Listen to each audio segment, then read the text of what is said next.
Hello, Wake Up New Zealand, Sakey speaking. Well, I was thinking about how can I put together some sort of guideline, ideas of how to be aware of how to survive an authoritarian regime. Because we are living under authoritarian regime. So, first of all, I thought to myself, how will I deal with other people? How am I going to communicate with them? I see you with my eyes. I hear you with my ears. I listen to you with an open heart. I speak with my inner truth. With love in my heart, I hear you.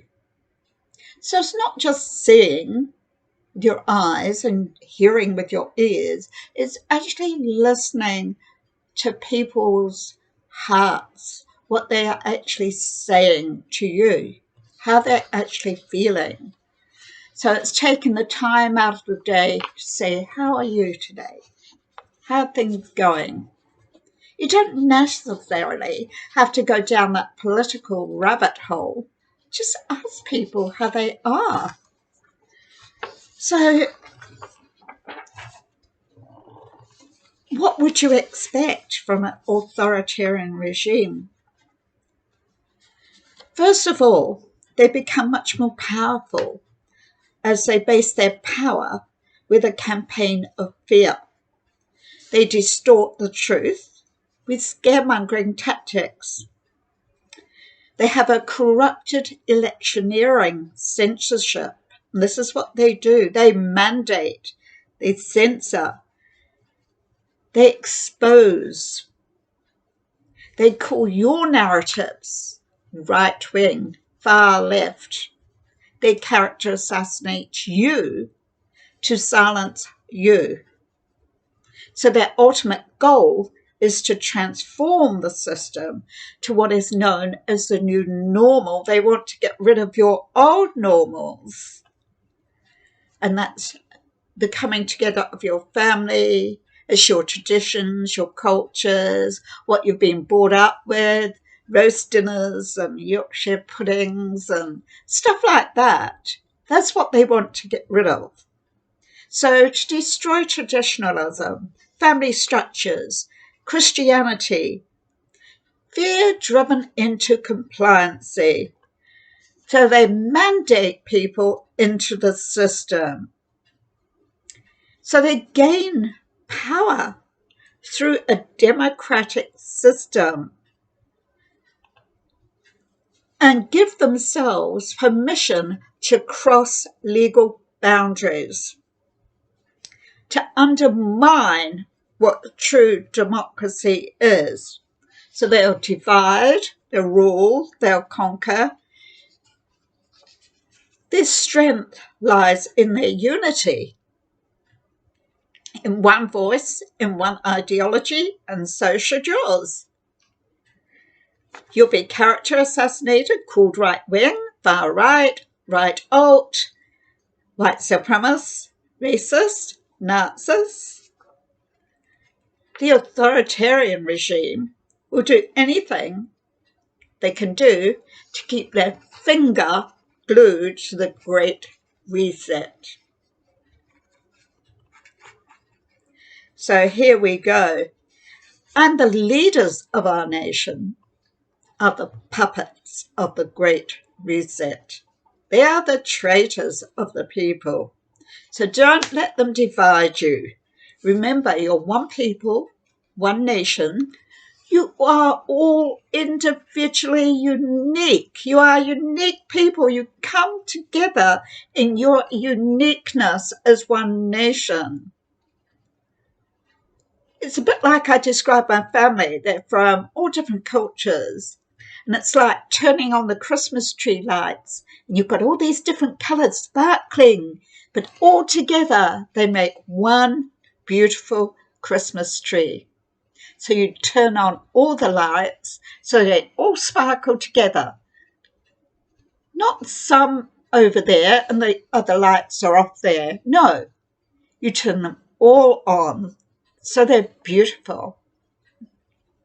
Because when people come together in their own individual rights, who they are, this is how it is. It makes life interesting. And, and this government globally, they're trying to destroy that. And they call that the common good for all. But the common good for all doesn't mean all. The common good for all is not for individuality, it's for collectivism. This is your cultural Marxism, your socialism. So we each come together. Each of us, we're individually unique. And we need to recognise that in each other. We have different beliefs. We have different ideas. But that's fine. And, the positive criticism, I say to people, I don't mind you positively criticising what I have to say.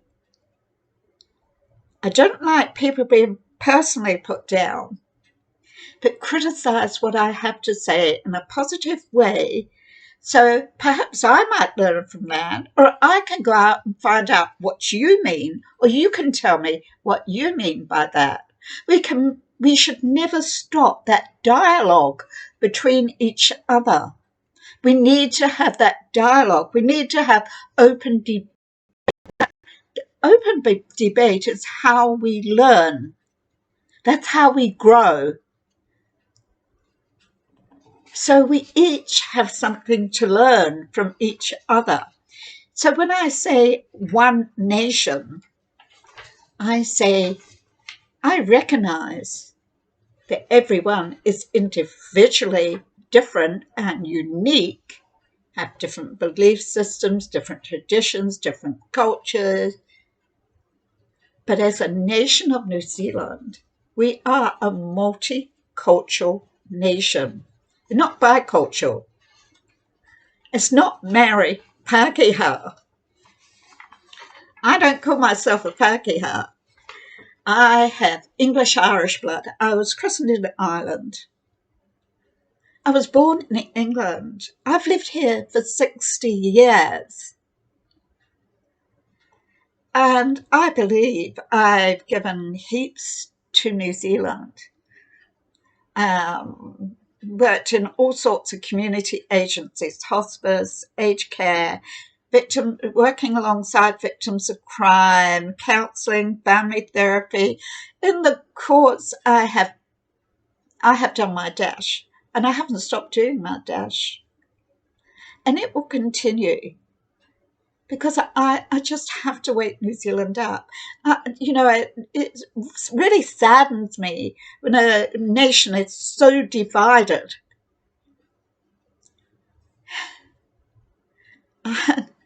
What do you say? All I can say, Christmas doesn't have to be December the 25th. You can turn on the Christmas lights and have the brightly lit Christmas tree in New Zealand every day of the week. All it takes is unity and love, and an understanding of each other to come together in our individual rights, our individual uniqueness, because we are individually unique. We all have different backgrounds, experiences. We all have the good, the bad, and the ugly. And I don't see any reason other than those who are trying to stop us from coming together because it makes them more powerful. Why would you do that? Come on. We are one nation. And it's,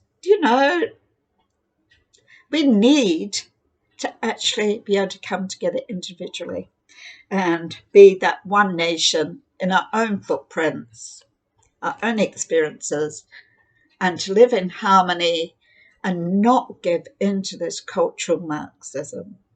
Because the sooner we do that, the sooner we'll destroy this, because the people are the answer. Wake up, New Zealand.